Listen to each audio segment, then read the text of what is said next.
So part 23 की starting में दिखाया गया है कि वो लीसंग एंड डोंग के साथ मीटिंग कर रहा है क्योंकि वो जुइना के फादर को ढूंढना चाहता है ताकि जुइना कभी अकेली नहीं रहे। तो तब डोंग को ये बात काफ़ी अजीब लगी कि क्या तुम कहीं जाने वाले हो जो ऐसा कह रहे हो, यानी तुम हो तो हमेशा जुइना के पास रहने के लिए। बट वो युल ने जवाब दिया कि लेकिन तब भी मुझे उनको ढूंढना ही होगा क्योंकि उनका किडनैप हुआ है, जो कि कोई छोटी बात नहीं।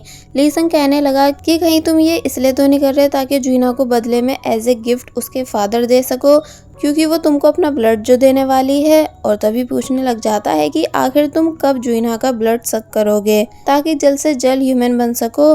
तो तब वोयुल ने जवाब दिया कि जुइना के फादर को ढूंढने के बाद।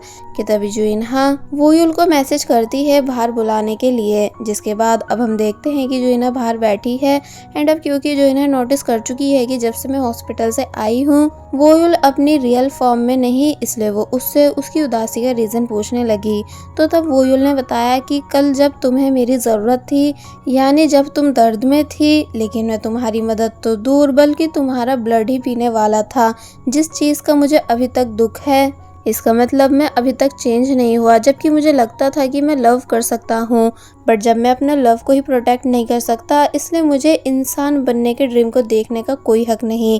मैंने नाही के साथ भी ऐसा किया था, यानी उसके ब्लड को पी लिया था। तो तब जुइना समझाती है कि देखो, अगर नाही होती तो वो बिल्कुल भी गुस्सा नहीं करती, यानी उसे खुशी होती कि तुमने उसका ब्लड पिया, उसे याद रखने के लिए। और फिर समझाने लगी कि वोयुल तुम बहुत ही अच्छे हो, जो इंसान बनना डिजर्व करते हो, इसलिए तुम्हें बिल्कुल भी रिग्रेट फील नहीं करना चाहिए। और रही बात मेरी, तो मैं भी तुमसे बिल्कुल गुस्सा नहीं, क्योंकि मैं तुम्हें लव करती हूँ, इसलिए तुम्हें अच्छे से समझ सकती हूँ। तो तब वोयुल बस शांत बैठा रह गया। और वहीं दूसरी तरफ डोशिक, जो कि अपने असिस्टेंट के साथ आ रहा था, कि तभी ये दोनों देखते हैं कि एंड्रयू डोशिक की सीट पर बैठा हुआ है। इसलिए देख असिस्टेंट को तो काफ़ी ज़्यादा गुस्सा आया, लेकिन डोशिक उसे वहां से जाने के लिए बोलने लगा। एंड देन खुद अंदर आकर पूछता है कि आखिर तुम मेरा ऑफिस में क्या कर रहे हो। तो तब एंड्रयू हंस के बोलने लगा कि क्या तुम्हारा और मेरा। बाय द वे, लगता है कि जुइना तुम्हारे लिए कुछ ज़्यादा ही इम्पोर्टेंट है, जो तुम उसके लिए इतनी जल्दी भाग कर गए थे। डोशिक कुछ नहीं कहता। तो तब एंड्रयू पूछने लगा कि मुझे मेरा नेक्स्ट स्टेप बताओ। तो तब डोशिक ने बताया कि मुझे हाफ वैम्पायर मिल चुका है, जो कि और कोई नहीं बल्कि वोयुल है, क्योंकि मैंने उसकी नेक पर एक निशान देखा, जिससे साबित हो जाता है कि वही हाफ वैम्पायर है जिसका ब्लड मुझे चाहिए। एंड्रू हंसता है कि देखा, मैंने तो पहले बोला था कि वोयुल ही हाफ वैम्पायर है। सही है, अब उसे सज़ा मिलेगी इंसान बनने की कोशिश करने की। डोशिक कहता है कि अगर तुम उसे जिंदा पकड़ोगे तो मैं तुम्हें डबल पैसे दूंगा। तो तब एंड्रयू बताता है कि वैसे तुम जैसे लोग पहले भी हुआ करते थे, जिन्हें half human and half vampire की तलाश रहती थी, पर मुझे नहीं पता था कि वो लोग अभी भी इस दुनिया में हैं। खैर मुझे क्या, मुझे सिर्फ पैसों से मतलब, इसलिए मैं वोयुल को पकड़ लूँगा, पर पहले मुझे पैसे दो। और बस फिर ये सीन यहीं कट हुआ, जिसके बाद अब वोयुल को दिखाया जाता है, जो कि काफ़ी सारे मिसिंग पेपर्स प्रिंट करा चुका है ताकि जुइना के डैड को ढूंढ सके। फिर बस होना क्या था, वोयुल ने उन पेपर्स को सब जगह बांटा, लेकिन किसी को भी जुइना के फादर के बारे में कुछ पता नहीं था। एंड देन जब ये दोनों पब्लिक बोर्ड पर भी पोस्टर लगा रहे थे, कि तभी वहाँ मिन आया, जो कि डायरेक्ट वोयुल को हक कर लेता है। टेलर अंकल वोयुल को थैंक्स करने लगे उस दिन मिन का ख्याल रखने के लिए, इसलिए बोलते हैं कि तुम मेरी शॉप आना, मैं हाफ प्राइस में तुमको सूट रेडी करके दूंगा। तो वोयुल खुश होने लगा। मीट लेडी पेपर के बारे में पूछ रही थी, तो वोयुल ने सारी बात बताकर उन्हें भी वो पेपर दिए, जिसको वो दोनों रीड करने लगे। कि तभी दूर से दिखाया गया कि एंड्रयू भी उस पेपर को रीड कर रहा है, क्योंकि वो समझ चुका है कि इन्हें उसी पर्सन की तलाश है जिसे मैंने कैद किया हुआ है। अब नेक्स्ट सीन में नायुन जुइना से मिलने आएगी, बोलते हुए कि मैंने कहा था ना कि मुझे चैलेंज मत करना। और फिर अब बैठकर इन्वेस्टमेंट विड्रॉ पेपर्स दिखाने लगी, यानी उसे वो सभी पैसे वापस चाहिए जो वो इस मेंशन पे लगा चुकी है। एंड रीज़न ये बताती है कि जुइना ने एक वैम्पायर की आइडेंटिटी छुपाई। जुइना बोलने लगी, लेकिन तुम्हें तो खुद पता है कि वोयुल खतरनाक नहीं है। तो तब वो कहती है कि लेकिन इस चीज़ का क्या प्रूफ कि वो किसी को नुकसान नहीं पहुंचाएगा, यानी कोई एक ऐसे गेस्ट हाउस में रहना कैसे पसंद कर सकता है जहां एक वैम्पायर हो। इसलिए मुझे तुम्हारे साथ बिजनेस नहीं करना, मुझे अभी मेरे पैसे वापस करो। जुइना कहती है, लेकिन मैं इतनी जल्दी पैसे नहीं दे सकती, क्योंकि गेस्ट हाउस जस्ट अभी ओपन हुआ है। तो तब नायुन कहती है तो फिर तुम ये पूरा मेंशन विद वोयुल मेरे नाम कर दो, जिसके बाद तुम्हें पैसे नहीं देने पड़ेंगे। जुइना को काफ़ी ज़्यादा गुस्सा आया, इसलिए नायुन वहाँ से जाने लगी। तो तब जुइना कहती है कि तुम्हें क्या लगता है कि ऐसी चीप हरकत करके तुम वोयुल को मुझसे छीन लोगी? यानी क्या ये है तुम जैसी बड़े बिजनेस वुमेन की हकीकत? लेकिन याद रखना, मैं कभी वोयुल का मेंशन तुम जैसी लड़की के हाथ नहीं लगने दूंगी। नायुन को गुस्सा आया, इसलिए वो जुइना को मारने ही वाली थी, लेकिन तभी जुइना ने उसके हाथ को पकड़ लिया, ये बताकर कि तुम कितना भी ट्राई कर लो लेकिन ये मेंशन और वोयुल कभी तुम्हारे नहीं होंगे। तो तब नायुन सिर्फ 1 वीक का जुइना को टाइम देकर वहाँ से चली गई, जिसे गुस्से से जाते हुए डोंग ने भी देखा एंड साथ ही ये भी नोटिस किया कि जुइना भी परेशान है। अब नेक्स्ट सीन में हम एंड्रियो को वापस उसी घर में जाते हुए देखते हैं जहां उसने लोगों को कैद कर रखा है एंड देन वो जुइना के फादर को देखते हुए स्माइल करने लगा। और वहीं वोयुल एंड लीसंग दोनों जब जैसे ही वापस घर आए तो तब डोंग ने बताया कि पक्का मिस नायुन और जुइना के बीच लड़ाई हुई है, क्योंकि वो दोनों काफ़ी गुस्से में लग रही थी।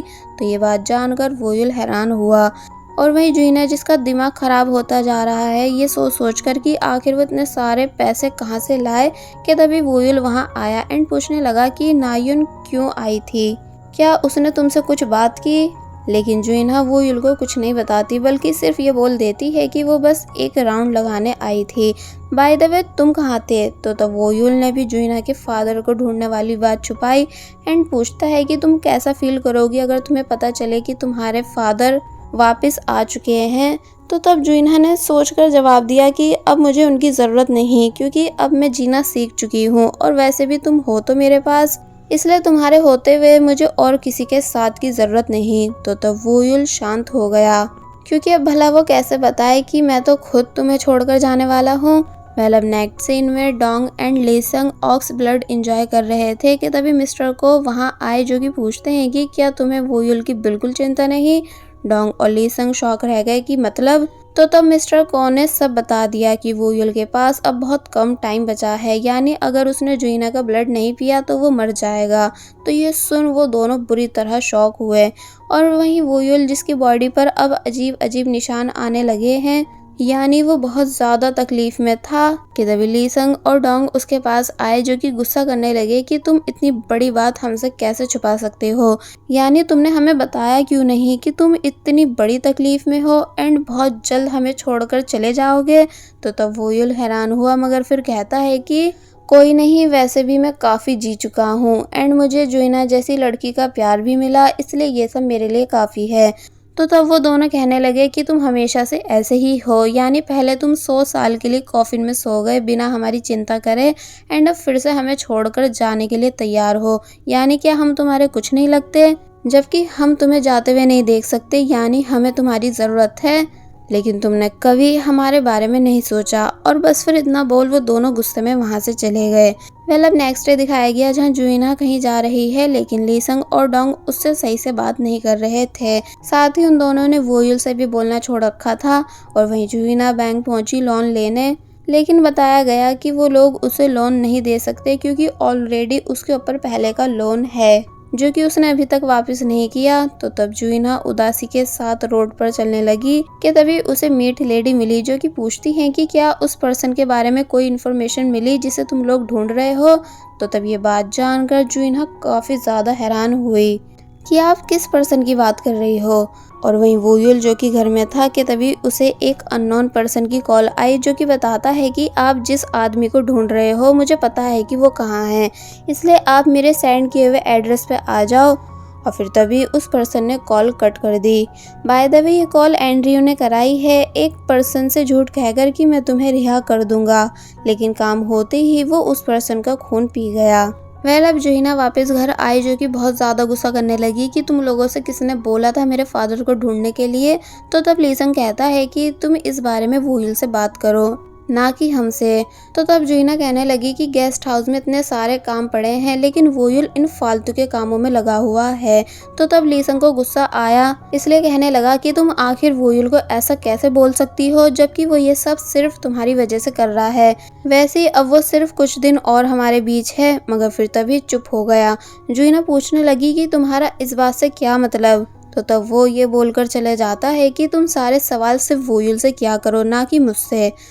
और वहीं दूसरी तरफ वोयुल फाइनली उस अननोन पर्सन के बताए हुए एड्रेस पे पहुंचा कि तभी उसे ब्लड की स्मेल आने लगी, इसलिए वो उस स्मेल को फॉलो करते करते बेसमेंट में आ गया, जहां आकर उसके होश उड़ गए इतने सारे लोगों को कैद देकर। इसलिए कहता है कि आखिर ये कैसी जगह है जहां इंसानों को कैद किया गया है कि तभी वोयुल की नज़र ब्लड बॉटल्स पर गई, जिसे देख वो समझ गया कि यहाँ इन लोगों का ब्लड निकाला जाता है।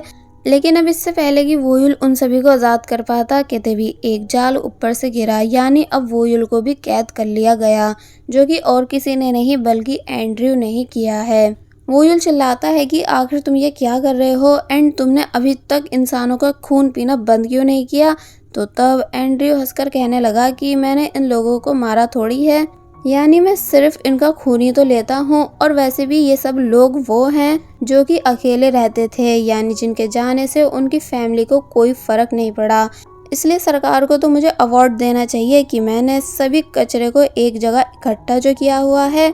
तो तब वोयुल उस पर और ज़्यादा गुस्सा करने लग जाता है एंड पूरी कोशिश कर रहा था उस पिंजरे को तोड़ने की, लेकिन तोड़ नहीं पाया। तो तब एंड्रे वोयुल का नाम पुकारते हुए कहने लगा कि अरे क्या बात, लगता है कि तुम फाइनली इंसान बन चुके हो मिस्टर वोयुल, जैसा कि तुम सालों से चाहते थे। तो तब वोयुल का नाम सुन जुइनहा के फादर अलर्ट हुए, जैसे वो वोयुल को उसके नाम से जानते हैं। एंड्रयू डोशिक को कॉल कर उसे भी इस बारे में बता देता है कि मैंने वोयुल को कैद कर लिया है, इसलिए तुम मेरे भेजे हुए एड्रेस पे आ जाओ। तो तब डोशिक को उसकी बात पर यकीन नहीं आया, लेकिन जब जैसी उसे वोयुल की चिल्लाने की आवाज़ सुनाई दी तो तब वो कंफर्म हो गया कि वोयुल सच में पकड़ा जा चुका है। बाय द वे अभी वोयुल को इस बारे में पता नहीं है कि एंड्रयू ये सब डोशिक के बोलने पर कर रहा है, इसलिए जब जैसी वो एंड्रयू को मारने ही वाला था, मगर तभी एंड्रयू ने वोयुल का काफ़ी बुरी तरह हाथ मोड़ा, क्योंकि इंसानी खून पी पी कर वो इस टाइम का सबसे पावरफुल वैम्पायर बन चुका है। कि तभी उसे वोयुल के हाथ के मार्क दिखे, जिन्हें देख वो कहने लगा कि क्या तुम सच में मरने वाले हो। वेरी बैड, पर चलो अच्छा है तुम्हारे मरने से किसी को फ़ायदा तो होगा, यानी जिसके बोलने पर मैंने तुम्हें कैद किया है उसे तुम्हारा ब्लड चाहिए। और फिर तभी बताने लगा कि मैंने 100 साल बहुत अच्छे से एंजॉय किए जब तुम यहाँ नहीं थे, इसलिए मैं फिर से चैन से जीना चाहता हूँ तुमको हमेशा के लिए दुनिया से ख़त्म करके, क्योंकि पता है क्या, मुझे नफरत है तुमसे इतनी ज़्यादा कि मैं तुम्हें देखना तक पसंद नहीं करता। तो तब वोयुल बस गुस्सा करता रह गया, क्योंकि वो बिल्कुल भी उस पिंजरे से बाहर नहीं आ पा रहा है। और वहीं दूसरी तरफ जुइनहा परेशान थी कि आखिर वोयुल कहाँ है, यानी अभी तक घर वापस क्यों नहीं आया। तो वहीं डोशिक जल्द से जल्द एंड्रयू के बताए एड्रेस पे पहुँचने लगा। और बस फिर इसी के साथ पार्ट 23 यहीं पर एंड हो जाता है। There was a time when